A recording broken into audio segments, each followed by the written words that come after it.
नमस्कार दोस्तों, आज की सबसे बड़ी खबर आ चुकी है। ओपीएस को लेकर कांग्रेस बीजेपी में भिड़ंत। आरबीआई की राज्यों को नसीहत मत करें, लागू पछताना पड़ेगा। भारतीय रिजर्व बैंक ने राज्यों को चेतावनी देते हुए कहा कि अगर ओल्ड पेंशन योजना वापस लाई जाती है तो राज्यों पर इसका वित्तीय बोझ बढ़ जाता है। आरबीआई ने कहा, राजस्व बढ़ाने पर फोकस करें।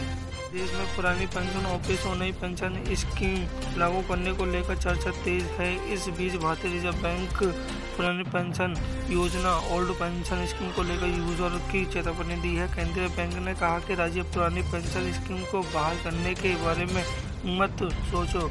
अगर यह ऐसा करते हैं तो उनका खर्च कई गुना बढ़ जाएगा। आरबीआई ने कहा कि ओल्ड पेंशन स्कीम के तहत वित्तीय सेहत पर बुरा असर पड़ सकता है। विकास के लिए होगा कम पैसा। आज भारतीय रिजर्व बैंक आरबीआई ने सोमवार को जारी राज्य वित्त 2023-24 का बजट का एक अध्ययन में कहा कि राज्य द्वारा ओपीएस में कोई भी बदलाव पीछे की ओर एक बड़ा कदम होगा, जो पिछले सुधारों के लाभों को कम करेगा और भविष्य के लिए समस्या खड़ी कर सकता है।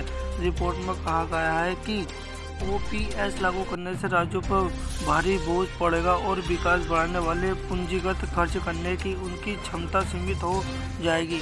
इसका मतलब है कि विकास के लिए राज्यों के पास कम पैसा होगा। सभी राज्यों में लागू हुआ ओपीएस